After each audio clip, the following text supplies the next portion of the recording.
When being presented with a salary offer in a different currency and in a different country, like for example Germany, it is important to put that money into perspective to understand what kind of access or lifestyle you will have with that monetary value.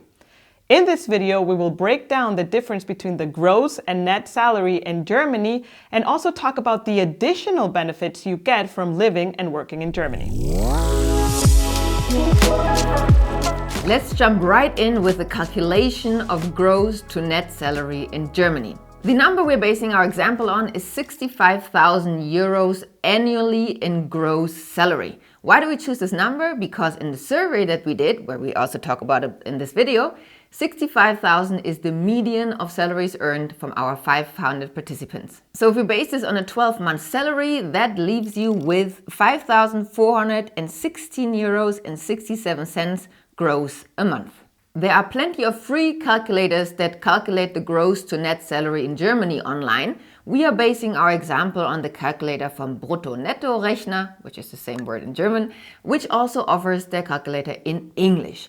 All the figures that you get from these calculators are ballpark figures. They're not 100% accurate, but good enough to get you an idea. If you already have a German payslip in your hands or on your computer, you may watch our video where we go through the German payslip and explain the features and the abbreviations that you see there to understand it better. There you have the 100% accuracy. In our example, when throwing it into this calculator, the net amount per month this person would receive is 3,333 euros and 62 cents, with the total deductions from their gross salary of about 38.5%.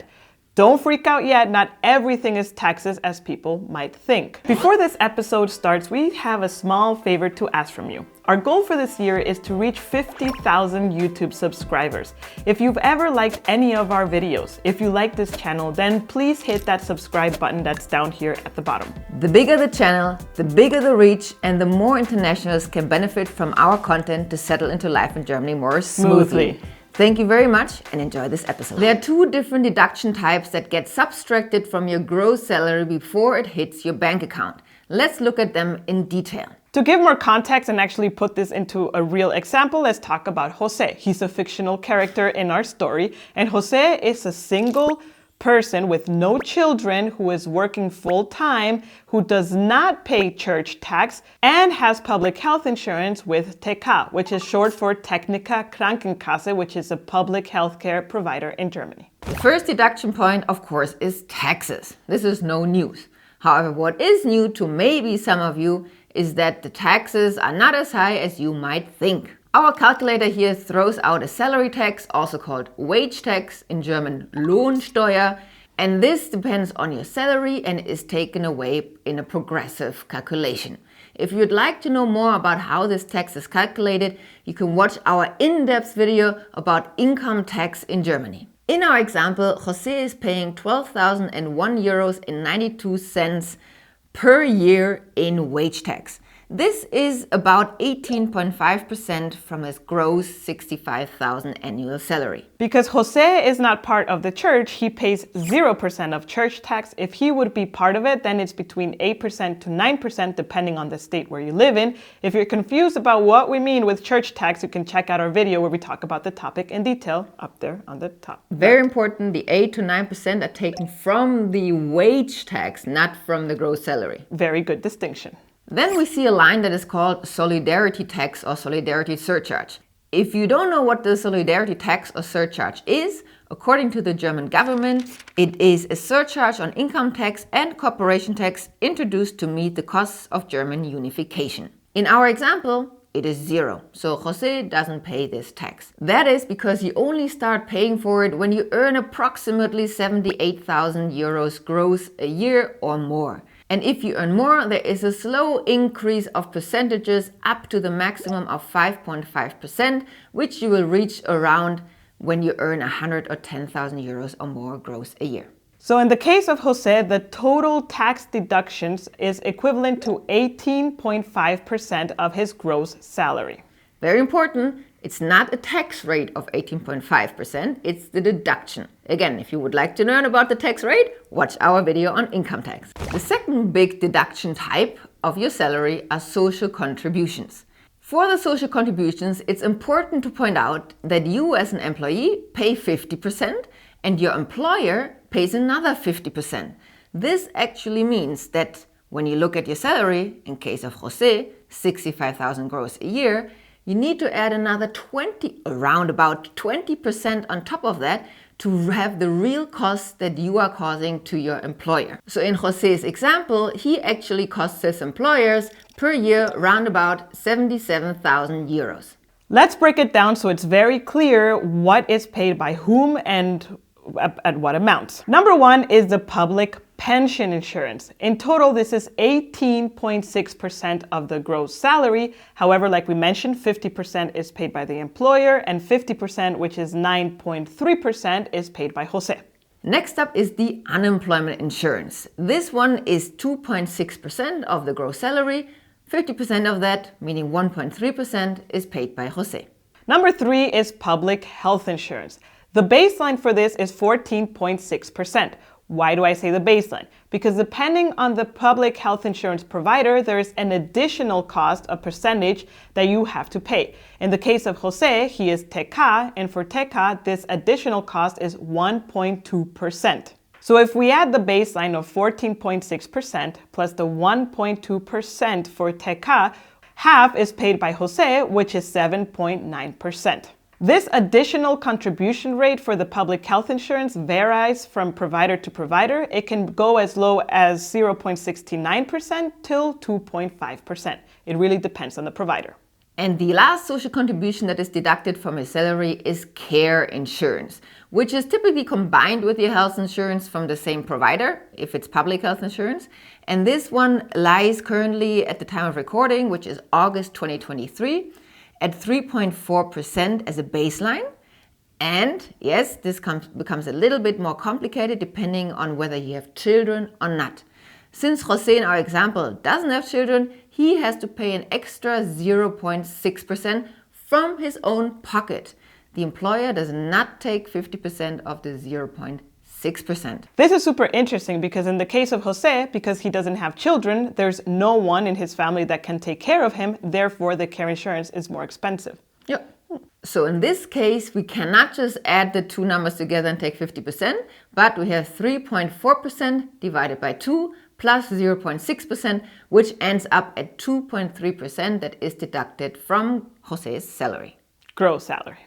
Yeah. So the total social contributions that get deducted from Jose's salary are 20.8%. As a big disclaimer, this of course is an example and numbers will vary depending on your salary because there are certain ceilings up to which point you pay social contributions. The ceilings vary depending on the actual social contribution type between 60 to 88,000 gross a year in salary. And that means if you earn more than that, the social contributions do not get increased. Otherwise, you'd pay like endlessly into the social contributions and so, yeah. As we mentioned in the beginning of the video, by using one of these online gross to net salary calculators, you can easily estimate how much money you're going to get net in your bank account. When looking at this number, a lot of people that have not lived in Germany yet, they take it and compare it to other international salaries and say it's a very low number. However, this comparison is not entirely fair because it's like comparing apples to oranges. In this part of the video, we would like to explore two big questions. Number one is when can you access your social contributions and what does that mean? And number two is what additional monetary value can you get from living and working in Germany? So when can you actually access your social contribution you've been paying for years if you're living in Germany? Let's start with the public pension.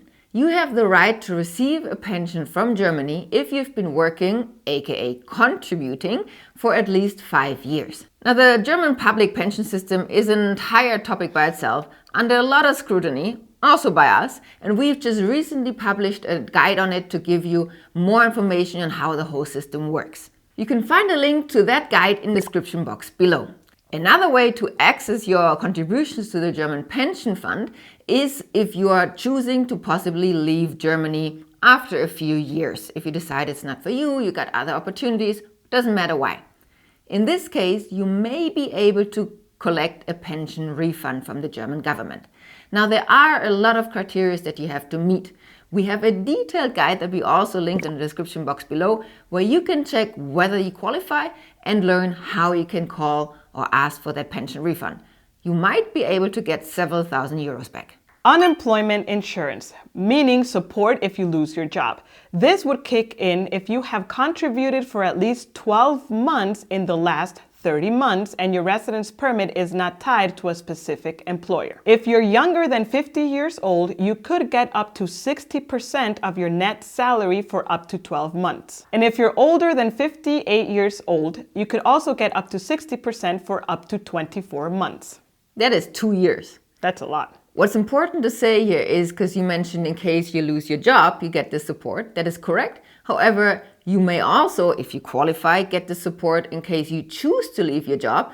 There is a blockage period of 3 months, but you still are able to tap into that bucket. How do you access your health insurance contributions? Pretty much on a day-to-day basis, whenever you decide or need to go to a doctor, you need medical care, you need recovery care. For example, if you have a surgery and you need to get into rehabilitation, all of that is covered by your health insurance, which you can access pretty much from day one that you start contributing. Now, care insurance. You can access this if you've been contributing for at least 2 years in the past 10 years. The big misconception here is that care insurance will only kick in when you're old, and that is not true. Age does not matter.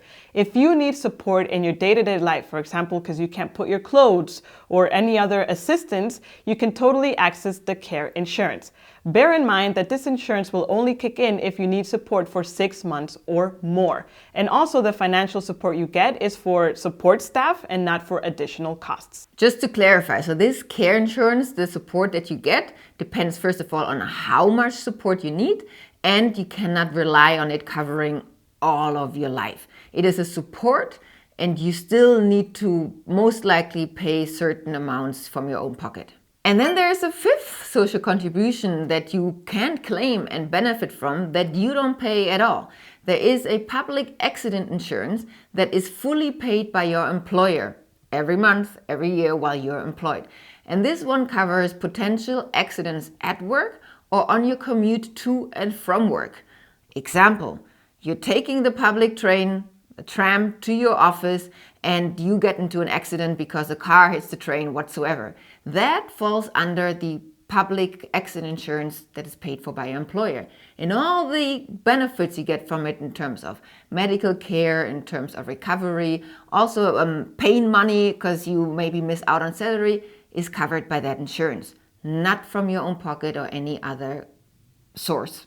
There's also additional benefits that you can access while living in Germany. For all the additional benefits that we will discuss now, we have a detailed guide on our website to give you more information. There's an entire family section where you can find all the different benefits, and then there's also 2 individual guides for the last 2 points that we will make. You will find the link to all those guides in the description box below. One of the biggest reasons for family to move to Germany is because of the high quality and free education that a child gets from kindergarten until university. Unlike other countries where you need to live in a specific neighborhood to access really good schools, in Germany there's a free choice of schools and you can go to whichever one you want as long as they accept you, of course.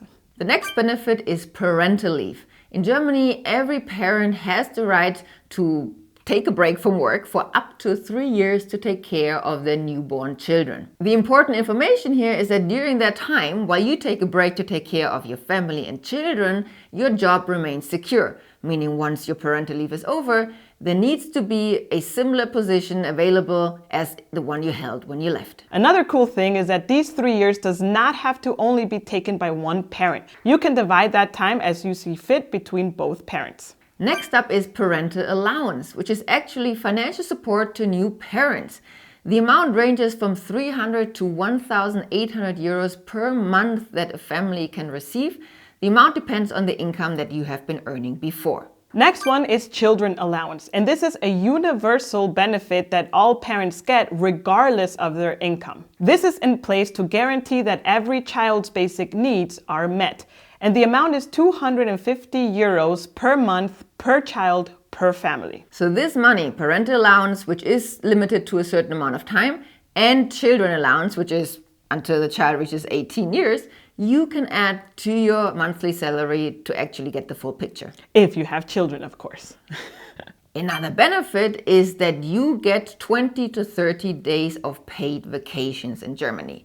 It's not that you get money for that, but if you actually take your salary divided by the days you work, you actually get more per day because you have more time off as well. And just in a recent comment of another video from one of our smoothlers, it's, they love to live in Germany because they have the time to actually spend the money on the things they enjoy, which in their home country, they had more money, but they had no time to spend it and enjoy their life. Yes, and I would also add to this that here you are forced to take vacation. There is no negotiation, and not every employer is going to pay you the vacation money for you to keep on working. And then there is paid sick leave, which you can actually receive for up to 72 weeks.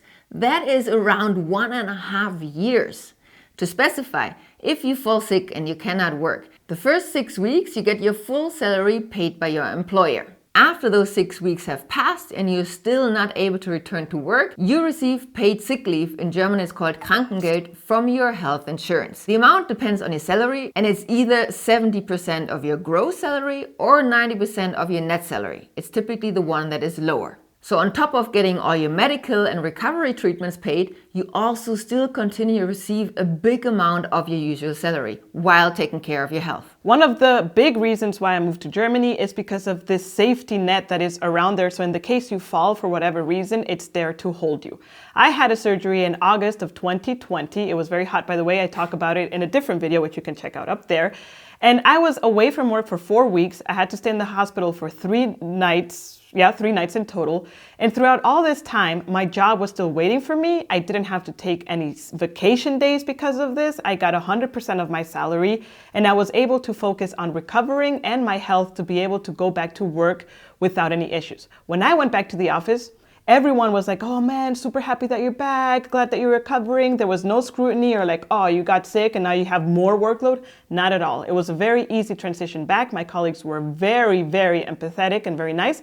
And I would say that, for me at least, is priceless. We hope we were able to share with you why money or a pure net salary number is not giving you the whole truth. And as we said in the beginning of the video, it's important to understand the salary and also how much you can buy for that. So to decide on whether Germany and the life and lifestyle it may offer to you is the right country for you, you can check out our video here on the left to calculate your potential cost of living and put that into perspective of your potential salary. Until next time, cheers! You can find the description of that guide in the You can find a link to the description. Yeah. Seriously? You can find in the guide below. The big